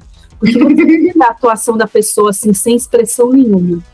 Você é careca! Você sabe que eu não gosto de careca! Nessa energia, assim. Eu acho que aqueles... É muito bom, é muito bom.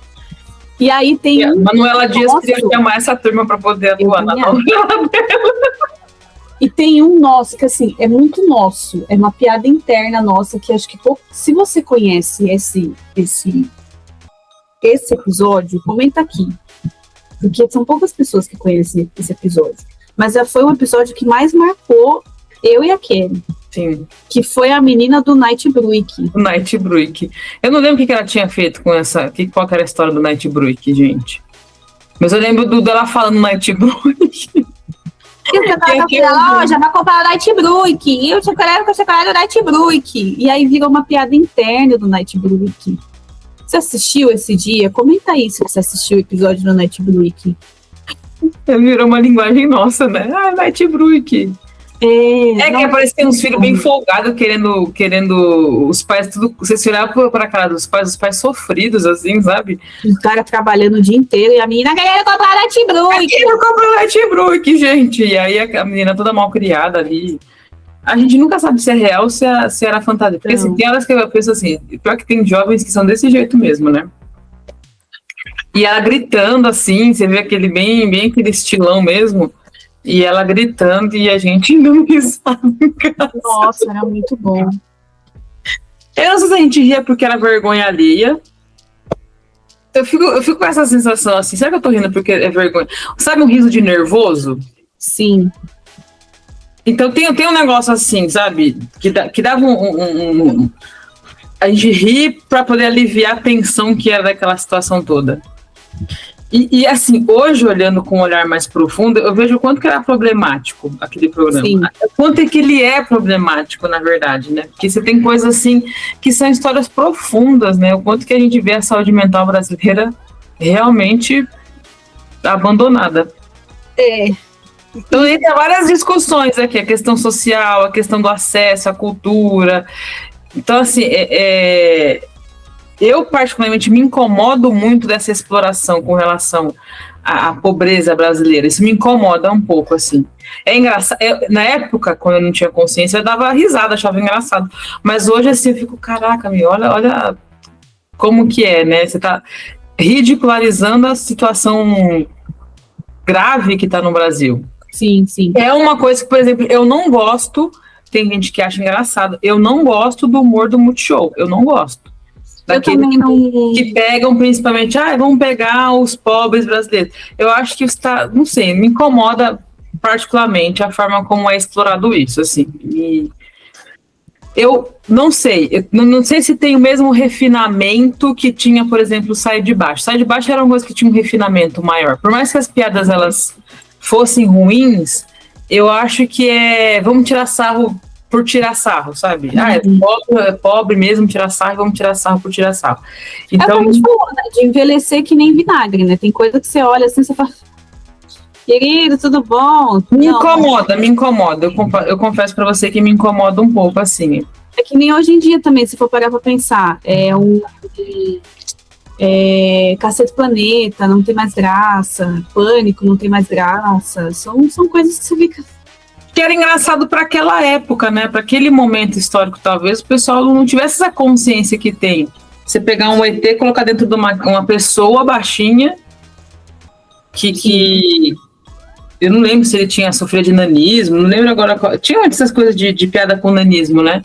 E explorar isso, assim, na TV. Aí você pega o Casos de Família, você tem essa coisa da exploração também, da falta de acesso à cultura, acesso à saúde. É bem... Hoje eu olho com um olhar mais triste, assim, poxa, tem pessoas que passam por essas situações. Ou até pessoas que se permitem passar por essa situação na TV por um troco, né? Porque, sei lá, você não vai ganhar uma grana gigante para poder fazer aquilo. Ganha, sei lá, uma graninha ou até um lanche só para poder fazer aquilo. Então, assim, é triste, eu acho meio triste, assim. E pesou o clima.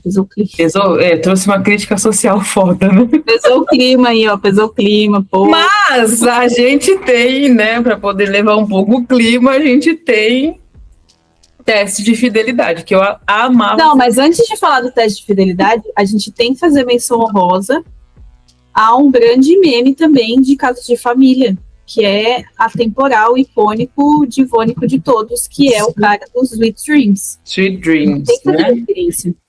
Quando você pensa em Casos de Família, você pensa no cara. Do nada, Exato. fazendo o... É uma dança de funk, né, que o pessoal editou, e aí ele dá um espacate gigantesco. Até hoje eu não sei se a música original era essa que estava tocando na hora, se era outra música e aí colocaram Sweet Dreams para fazer a jogar. Até hoje eu não sei. Se você souber, comenta aqui.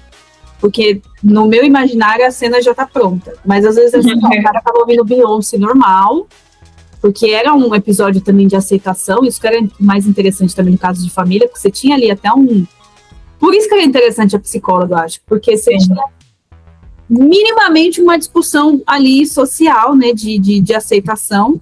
Mas eu realmente não sei se era Sweet Dreams mesmo que tava tocando. Eu não lembro se o menino era gay ou não. Era assim. Da família que ele é gay. Então tinha muito disso, assim, do tipo, da família não aceitar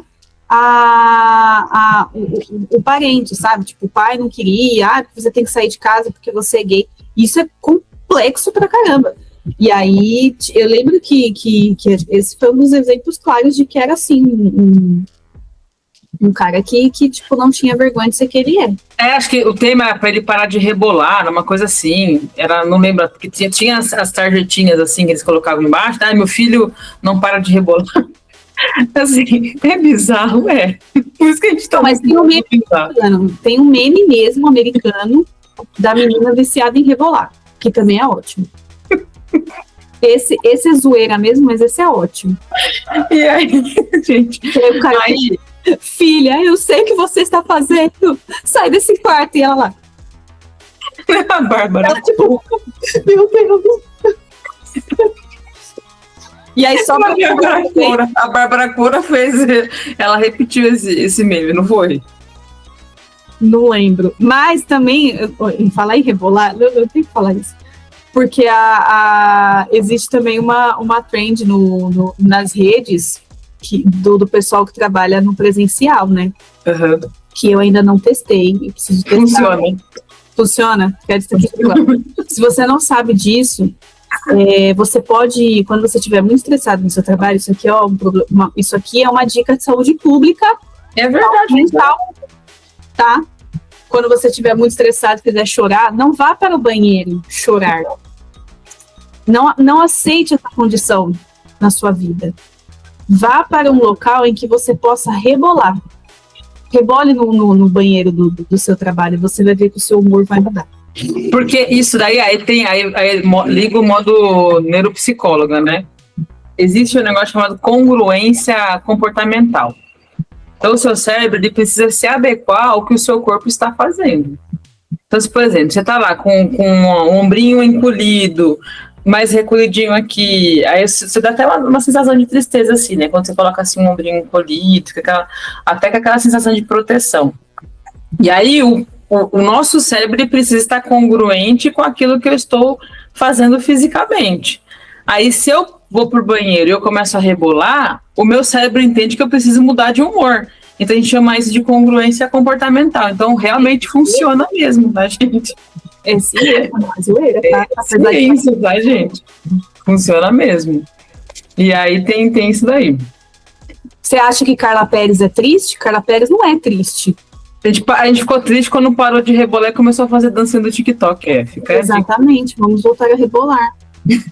Já dizia Sandy Júnior, né? Vai ter que rebolar. Vai ter que rebolar. Isso aí. Aí a gente finaliza. Agora sim, a gente tem que falar Caso de Família, né? e João Kleber. Para falar do que era o suprassumo da TV brasileira, Teste de Família e DNA do Ratinho. Que preciso confessar que não é meu local de fala, porque eu era impedida de cogitar passar na sala enquanto passava. Meus pais assistiam e eu só sabia porque o meu quarto ficava do lado da sala. Aí eu escutava eles assistindo. Então, eles achavam que eu estava dormindo, mas eu estava escutando tudo. João Kleber revelando lá as gostosas, fazendo teste. E olha que interessante, era sempre tinha os gostosos também que faziam o teste de fidelidade. Eles pegavam as pessoas bem padrão, bem gostosonas, assim, né? Bem shapeados. E aí tinha que fazer o teste para saber se a pessoa ia atrair ou não. Então era maravilhoso, era sensacional. Não sei, nunca assisti. Fui impedida de ter essa experiência. E aí eles faziam isso que era para poder realmente... tô desconfiando que meu marido não é fiel. Aí vamos colocar uma gostosa esfregando a bunda ali na frente dele para ver se ele... Cai na tentação ou não. Caia na tentação ou não. Aí o público ficava torcendo para poder assim, gente, será que ele vai ser fiel ou não? Sabe aquelas coisas assim? E quando a pessoa era fiel, nossa, conseguiu e tal. E quando você, safado, safada. E aí que vem, de fato, o grande meme do para. Porque... Era o momento da revelação. Era quando ele pausava o vídeo para poder a gente saber, será que eles vão cair na tentação, sim ou não? Aí fazia, né? Para. E a gente ficava com aquela sensação, ai meu Deus, o que será que vai acontecer, gente? Será que vai trair? Será que não vai trair? Era puro suco da ansiedade sendo instaurada em todos nós, milênios. Eu fico pensando nas mulheres que fechavam contrato para fazer isso, gente. Que estômago. Quem? As gostosas? É. Elas terem... Pagando bem que mal tem, né? Pagando aí, bem. às vezes, elas acabavam pegando o cara mesmo. E tem, assim, muitas delas chegaram a fazer capa de revista sexy, né? Playboy. Era o que dava dinheiro na época. Porque não tinha OnlyFans na nossa época, tá, gente? OnlyFans, Privacy, isso aí não tinha não, tá? As gostosas que apareciam na nossa época, o supra-sumo era aparecer na Playboy, aparecer na Sexy. E, gente, acabei de lembrar, a gente falou de Big Brother no último episódio. Tinha um negócio no Big Brother, lá na pré-história do Big Brother, que os gostosos que saíram do Big Brother apareciam numa revista, num ensaio que tinha, que era eu não lembro agora. Sexy, não era? Não era sexy, gente, não era sexy. Todos os gostosos eu lembro que o Jonas apareceu. Não, mas o Jonas, ele... É porque eu tô acompanhando bastante, né, gente? Uma semana de...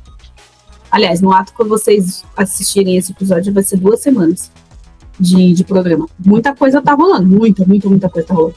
E aí ele contou a trajetória dele, mas ele já era meio que especialista em revistas, porque ele saiu numa Men's Health. Era Já tem mesmo essa pegada. Mas é que assim, saiu no Big Brother e... Nossa, é fogo, né? Por isso que foi uma época muito complicada. A gente tem muitos traumas, nós mulheres principalmente. Só as mulheres saíam nas revistas, né? E tipo... Não, acho que era a revista Paparazzo. Nossa, que eles saíam. Que era uma revista exclusiva do Grupo Globo. Então eles tinham essa como é que chama? Eles saíam nessa revista Paparazzo aí, que era exclusiva deles. Só que essa revista parou de circular, não existe mais. Não existe mais o site Paparazzo. Então os gostosões, eles apareciam nessa revista aí, que era Não entendi o que você falou. Ainda existe a versão online dela. Da Paparazzo? Existe. Pois é. Ou pelo menos eles postaram as fotos. Deve ser arquivo antigo da internet, né? Gente, que loucura. Mas tinha também as que postavam no... Postavam não. As que posavam para Playboy sexy da vida.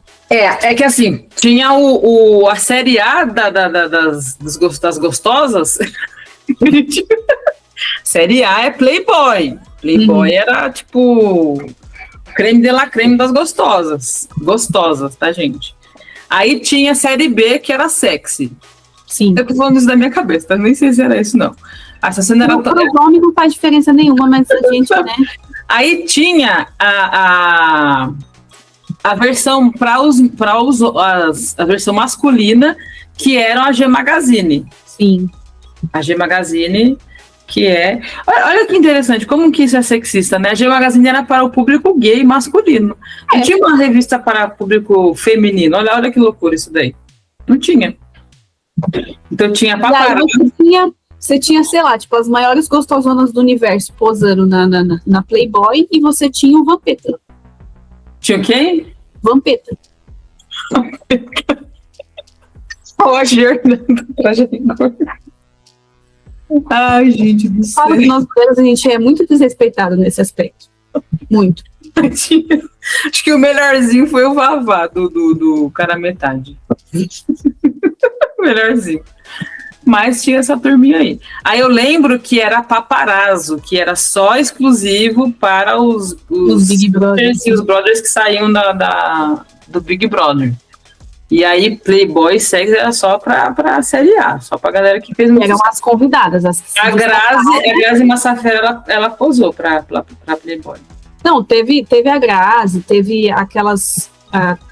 é que eu não lembro o nome delas, enfim. Mas eram, tipo, as duas loiras que eram muito amigas, que também postaram... A Iris... Que era namorada do alemão, né? Acho que não, ela eu sei que sim, mas teve uma que eram duas amigas, que elas posaram juntas. Enfim, papo de homem hétero que a gente não tem. Não tem essa lembrança. Homens héteros... Vai ter que chamar um dossiê aqui nesse episódio, né, desse momento. Exato, vai ter que chamar um homem hétero dessa época aí, para poder falar das experiências. Mas a gente... Então, essas gostosas aí, que apareciam que com certeza um homem hétero vai lembrar o nome dela. Eu não vou saber quem é. Não. Lógico, sempre vai lembrar. Se eu não me engano, uma delas apareceu na Fazenda. Porque a Fazenda tem disso, né? Exatamente. Eu não sou o público da Fazenda, não consigo assistir a Fazenda, então não é meu local de fala. Mas eu tinha uma que era do teste de fidelidade. E aí elas apareciam nesses ensaios fotográficos aí, porque elas já apareciam quase peladas no teste de fidelidade. Né? E aí, eu não vou lembrar, é a Márcia Imperator o nome dessa daqui, é famosíssima essa mulher aí, essa Márcia Imperator. Mas vou lembrar, não sei quem é. E tinha os gostosos também, os caras bonitões também, né, que apareciam. Enfim, que na minha a maioria eram as mulheres que apareciam no teste. E aí tinha, né, toda essa coisa da ansiedade, da bizarrice, isso no teste de fidelidade. Exato. E aí, claro, também tinha o outro clássico, que também era outro surto, que também era essa coisa da ansiedade, da revelação e tudo mais, que era o DNA do Ratinho. Nossa, cara, DNA do Ratinho. E lembrando que era um serviço público, né? Porque DNA era super caro na época, e aí ele fazia revelação se a criança era ou não era pai.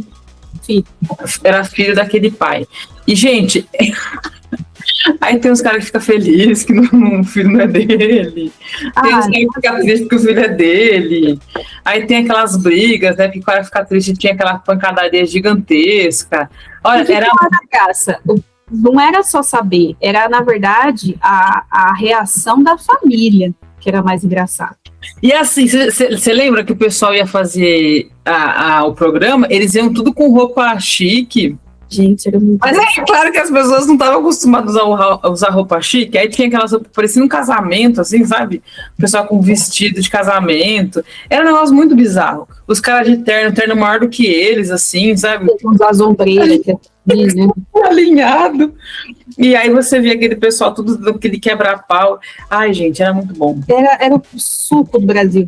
E aí, assim, a imagem que eu lembro era, tipo, era um sofá de frente pro outro, aí tinha a família do pai, a família da mãe, e aí geralmente era sempre ou a mãe ou a avó que ficava brigando com a família do outro.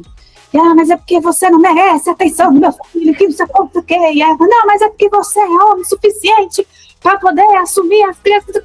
Então, assim, era um embate, e aí tinha vezes que o pessoal saía no tapa, e aí você via aquele povo tudo arrumado, tudo puxando os cabelos, e era briga generalizada, e aí, assim, Brasil, enquanto acontecia a briga, vinha aquela sonoplastia. Epa! Rapaz! Era caos generalizado. Icônica essa sonoplastia, que até hoje você vê briga, aquilo é tão cravado na nossa mente que até hoje, qualquer briga que eu escuto hoje, eu escuto a voz do Ratinho. Do Ratinho, eu escuto a voz do Xaropinho.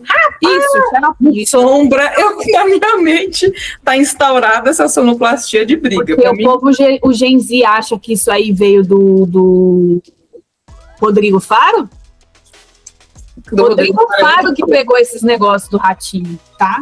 Rodrigo Faro, Ratinho engatinhou pro Rodrigo Faro fazer o que faz. Exatamente. Cavalo. Era tudo do Ratinho, cara. Essa sonoplastia icônica, né? Justiça for Ratinho. E o Sombra, né? O Sombra que ele aparecia lá, que ninguém sabia quem era ele, com aquela voz icônica dele. E hoje, Ratinho, vamos ver a família Fulanilda e o Fulanildo. Será que a criança é dele? Aí ele quer aparecer aquela família toda louca. Era incrível. Então, assim, eu acho que ainda tem. Deve ter, né? Deve ter. Só que eu acho que eles cortaram um monte de coisa, porque era muito bizarro. Tinha pancadaria, era um negócio muito, muito louco. Eu acho que se ainda passa, ele deu uma segurada, porque teve muito processo. O Ratinho, ele passou por muitos processos, gente. Ratinho, acho que é o que dá mais trabalho para o jurídico, deu mais trabalho para o jurídico do SBT do que o Pânico para o jurídico da Rede TV. Então, mas eu acho também que foi um pouco proporcional, porque eu acho que na mesma coisa que deu trabalho, foi acho que o que mais deve ter dado dinheiro para eles, porque para ter até, assim, não ficou claro se ainda existe. Tem lugar aqui que fala que encerrou há 1 ano atrás, e tem lugar que fala que ainda tem. Então, assim, 30 anos depois, ainda ter o mesmo quadro, cara, porque valeu muito a pena. Tem valido muito a pena. Então, por mais que tenha dado problema jurídico, enfim, eles devem ter um grupo muito forte de advogado ali no meio. Ou o contrato deles, assim, não deve ser muito bem desenhado. Tipo, olha, a partir do momento que você assumiu a responsabilidade de participar do quadro do DNA, você está sujeito a isso. Exato. E teste de fidelidade não tinha, eu acho que não tinha tanto não, porque também acho que o contrato era muito bem desenhado, né? Mas era um dos programas que mais trazia problemas jurídicos ali pro Ratinho. Ratinho, Pânico, essa turminha toda aí sofreu vários processos. Era bem bizarro. Aí você imagina, a criançada tá lá, acho que o teste de fidelidade minha mãe não deixava assistir, porque passava muito tarde, passava umas 11 horas. Mas o DNA do 11 horas, né? Isso tá mais engraçado, porque 11 horas hoje em dia a gente tá começando a noite ainda, né? Tem muita criança aí que 11 horas tá tomando banho para ir dormir. Exato. Aí o DNA do Ratinho era um pouquinho mais cedinho, acho que era umas 10 horas, 10h30. E aí a gente conseguia ainda escutar o pessoal brigando ali no Ratinho. Meu pai e minha mãe não deixavam a gente assistir o Ratinho, por motivos óbvios, mas a gente escutava a televisão ligada, eles assistindo. E meu pai se rachando de rir, minha mãe se rachando de rir, a gente fingindo que eles não assistiam. Mas eles assistiam, a gente sabe que eles assistiam. Meu quarto era do lado da sala, eu escutava tudo, tá? Eu sempre que eu ia no banheiro, tipo, se me ouvia aí no banheiro, ele já baixava o volume, já. Mas era o clássico. E aí, quem tem curiosidade, pode procurar aí no YouTube, que você vai ter o supra-sumo que tem ali da TV brasileira. Era baixaria, pura baixaria, gente. Então, vocês pensam que hoje tem baixaria na TV? Anos 90 era a geração de ouro da baixaria da TV. Nossa. Tinha anos 80, tinha tanta baixaria quanto eu tinha nos 90. Anos 90 era o caos, era o caos. E é isso, gente. Ficou alguma bizarrice aí que a gente não falou? Que você lembra dessa época? O que traumatizou você quando você era criança? Conta aqui pra gente, né? Conta aqui pros nossos comentários. O que deixou você louco nessa época da TV, né? Conta aí pra gente. Compartilhe o seu trauma, que a gente tá aqui nessa comunidade justamente para um grupo terapêutico para lidarmos com esses fantasmas do passado. Quase um grupo de oração. Quase um grupo de oração aqui, para poder realmente falar sobre todas essas temáticas. E aí...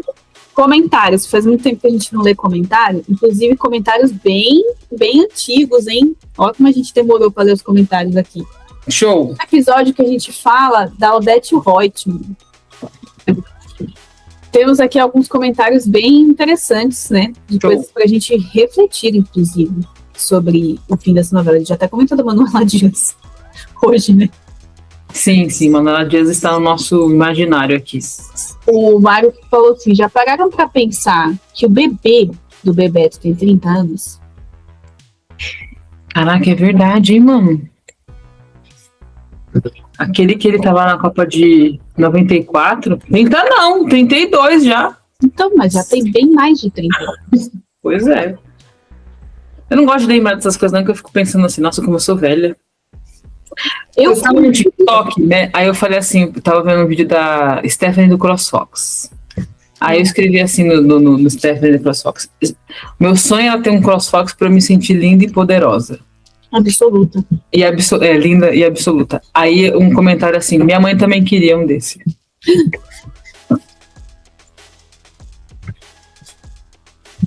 Um jeanzinho brilhando. Olha, machucou. A minha mãe queria um desse. Eu falei assim, poxa, eu me senti velha agora, hein? Doeu, não doeu? Nossa, doeu. Assim, me sentindo super jovem e aí vem um jeanzinho e esfrega minha cara no asfalto. Mas enfim. Próximo comentário. Depois do filho do Bebeto já com 32 anos. Outra reflexão. Já parou para pensar que Gabriela Duarte já é Gabriela Duarte? É filha da Regina Duarte. Ela é filha da Regina Duarte, não é? Sim. Ela já tem filhos. Ela já tem filhos. Ela já tem filhos grandes. A Gabriela Duarte tem filhos grandes? Se for parar para pensar, ela já tem filhos grandes. Vamos ver qual a idade dos filhos. Ah, não. Para. A menina é gigante, a menina tem 19 anos. A Gabriela Duarte sempre tem essa cara de criança na minha cabeça. Ela tem 51 anos. Como assim, Gabriela Duarte? Você não tem 30? Gente. Tô chocada. E os filhos dela tudo grande. Oh, senhor. Chama Manuela. De 19 anos. Tudo velha. E Frederico, que é um pouco mais Melhor a gente nem entrar nessa pauta que vai começar a me dar depressão. Vai pesar o clima aqui pra mim, hein? Na minha cabeça, eu tenho, tipo, a mesma idade que a Gabriela Duarte. É porque o Botox tá em dia dela, né? Não, esse povo... Gente, tem que levar em consideração que hoje, os 30 é os novos 20. Eu acho também. E os 40 é os novos 30. É.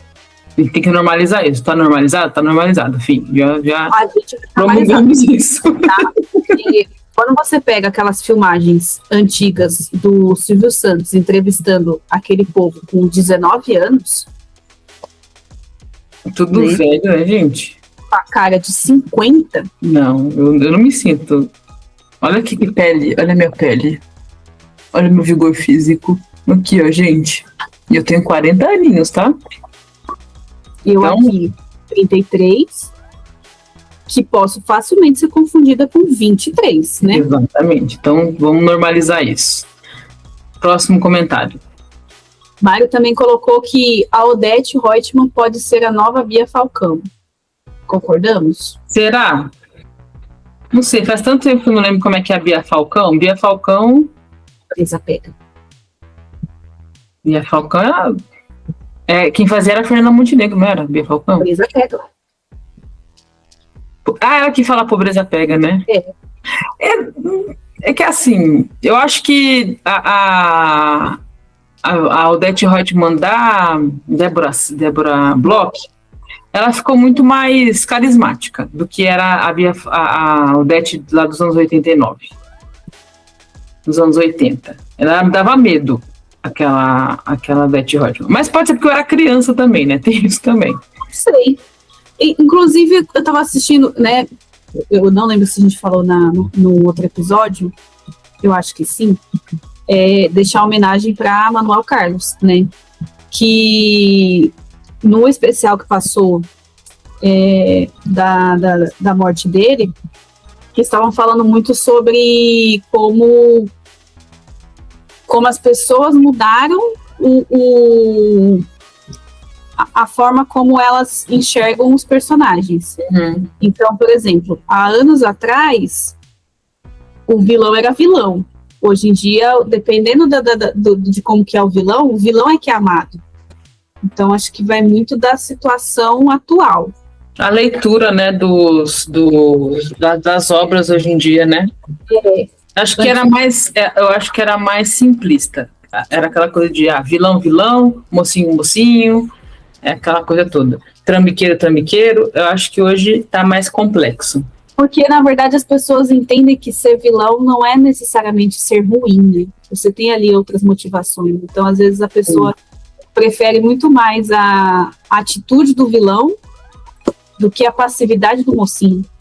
E também não tem construído, né? Não tem se construído personagens incríveis hoje em dia, eu acho. Então, não tá mais aquela... Não sei explicar. A complexidade tá mais... Porque, por exemplo, você vai construir, você tinha os heróis antigamente, eles tinham uma construção heróica, né? Agora não, você fala assim, ele é só bonzinho, tá bom, fim. Entendo, mas o ser só bonzinho é que é o chato ultimamente. Exato. Né? Lá vou eu falar de Big Brother de novo, por exemplo. A Aline saiu ontem. Né? Aline Campos, né?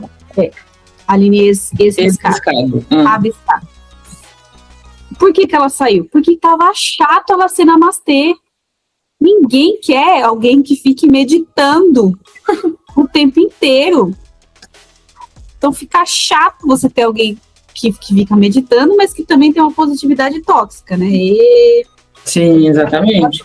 Que ou mulher para não tirar o nome da Ana Paula da boca.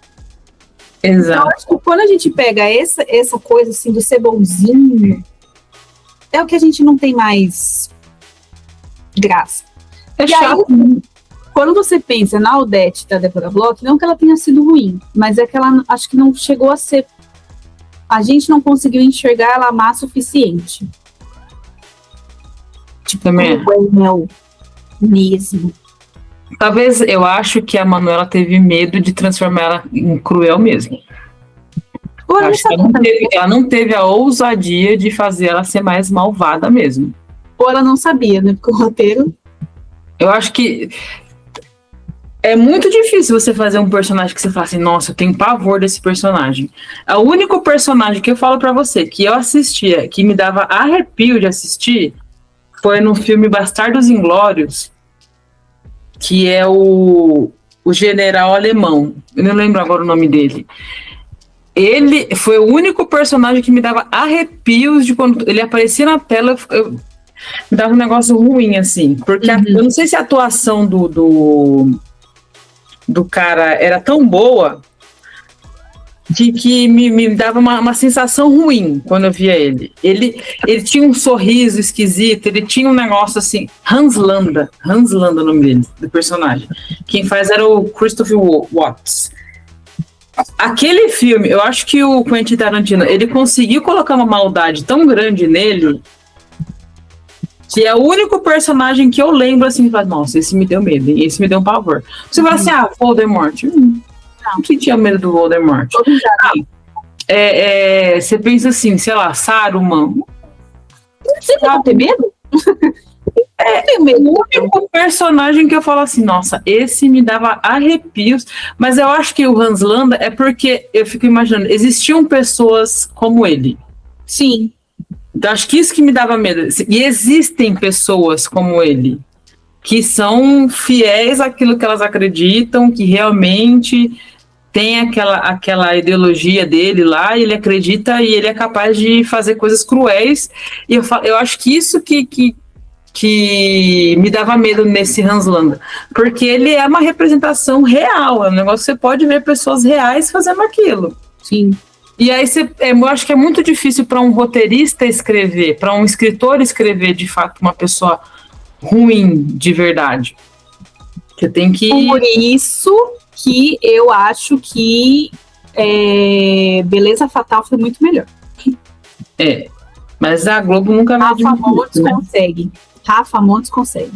Então, aí a Globo nunca vai admitir isso, nunca vai admitir que uma novela de streaming conseguiu levar 2 milhões de pessoas para assinar HBO para poder ver uma novela. Imagina. Imagina, porque você tem uma coisa de TV que tá aberta, vou lá trocar de canal, eu posso assistir. A outra coisa não, eu vou pagar para assistir essa novela. Olha a grandiosidade disso, mas o Globo nunca vai admitir. Não. É mais fácil ela contratar o Rafa Montes. Exato. Então, maravilhosa essa novela. E aí a zoeira, né, que sempre tem que ter. Será que a Heleninha pediu corote no Zé Delivery? Corote, não sei, mas às vezes o uísque, sim. Imagina, acho que a Heleninha não pediu um corote. Corote é muito de boa. Eu já pedi Lembra daqueles duelinhos que era coloridinho? A gente é do tempo do duelo. A gente já falou isso em episódio. Corote. O duelo engatinhou pro corote aparecer. Os jovens da nossa época tomavam aquela mistura, né? Eu devia ter. A gente comprava pitula e fingia que era duelo. Tá vendo? A gente já era meio pinguncinho, né? Então... Porque era exatamente a mesma coisa. Era o mesmo botijãozinho. Então, tá aí. Ou tomava cerveja, eu tomava tubaína, que era na mesma garrafa da cerveja. Aí, exatamente. Essas coisinhas. Pegava tubaína de cara. Porque, detalhe, né? Como era tudo reenvasado, eu não sei se vocês lembram disso, mas às vezes a tubaína vinha na garrafa e a garrafa, ela tava escrito cerveja em volta. Sim. E a gente falava, é cerveja. A gente se sentia os rebeldes, né? O próprio seu Zé do boteco. Exatamente. Mas fica aí a pergunta, será que... Eu acho que a Heleninha só iria pedir corote se ela estivesse muito no fundo do poço, gente. Eu acho que só se estivesse realmente ali bem malzona. Acho que ela não pediria. Acho que se tivesse em algum lugar, ela beberia. Passando, ela beberia. Ela não ia pedir. Também acho. Moça, você tem uísque? Não, tenho corote. Bebo. Alcozu. Traz. Pitu, traz. Exatamente. Tem mais comentários? São esses, galera. Então é isso, gente. É isso aí, as bizarrices da nossa idade, da nossa época. A gente viveu casos curiosos, que nem foram de família. Exatamente. De família. Aí fica a pergunta, o que te traumatizou na televisão? Alguma coisa te traumatizou na televisão? ET de... todo mundo tem. A Tamires tem o ET de Varginha. E o da biópsia. E o da biópsia, de Roswell, que foi as coisas que mais traumatizaram ela.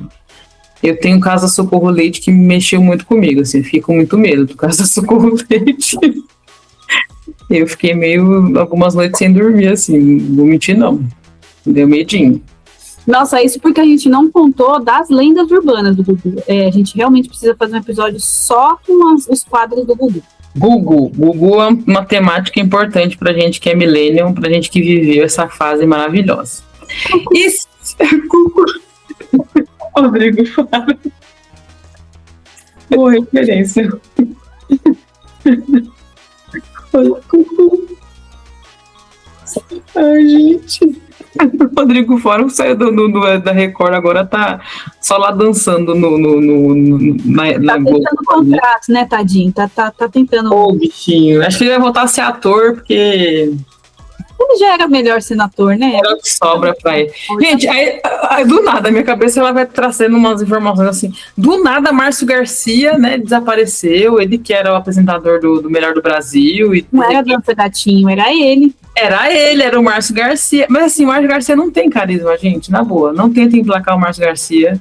Tanto é que o meme, hoje não Márcio. Não era hoje não Faro. O primeiro era hoje não Márcio. Era o Márcio Garcia. Mas eu nunca senti carisma nele, gente. Desculpa, pra quem é fã do Márcio Garcia, não via carisma nele. Ele é tão carismático quanto a Patrícia Poeta, na minha opinião. Nossa. Deus do céu. Aí a gente fica famoso, já pensou, a gente é chamado lá na Patrícia Poeta. O que você tem pra falar sobre Patrícia Poeta? Nada, não. Nossa. Ah, não, pelo amor de Deus, né, gente? Patrícia Poeta. Todo o carisma foi pra aquela outra menina que apresenta também com a Ana Maria Braga. A Tati, não é Tati, não. Não, a Tati é a fofinha. É a Tati. Todo o carisma foi pra ela. Ah, sim, ela é maravilhosa. A dose de carisma da manhã da Globo. Agora, a Patrícia Poeta ela é tão carismática que me fez ter saudade da Ana Furtado. Nossa, meu Deus. Mas agora a Ana Furtado nem pode, né? Que agora ela tá no SBT, né? Não sei, porque depois que Boninho saiu, ela saiu junto. Foi. Aí é marido, né? Ana Furtado. Não fazia nem sentido ela ficar lá. Pois é, gente. Aqui, ó, várias fofocas pra vocês da TV brasileira. Então é isso, gente, ó. Se você quer continuar fofocando aqui com a gente, se você quer compartilhar o seu drama, né, o seu trauma da televisão, contar aqui pra gente e formar essa comunidade de pessoas que estamos aqui curando os nossos traumas neste Pod do Milênio, estamos abertos para você. E como é que você pode formar parte dessa comunidade? Se inscreve no canal. Comenta aqui, a gente vai sempre ler o seu comentáriozinho, certo? Compartilha com seus amigos, compartilha com a galera, compartilha com o grupo de dominação, o grupo de oração, manda aqui, olha as doidinhas aqui fazendo um trabalho na internet de diversão. Compartilha com todo mundo, certo? Que eu sempre falo do grupo da Tupperware, o grupo do Bingo, o grupo de Zumba, a galera toda aí. E não esquece de favoritar se você está escutando por alguma plataforma de áudio, certo? Favorita nós, comenta que a gente vai estar lendo os comentários aqui pra galera e pra geral. Certo? Certo, meu povo! E daí vamos terminar da nossa forma tradicional. Cherion, episódio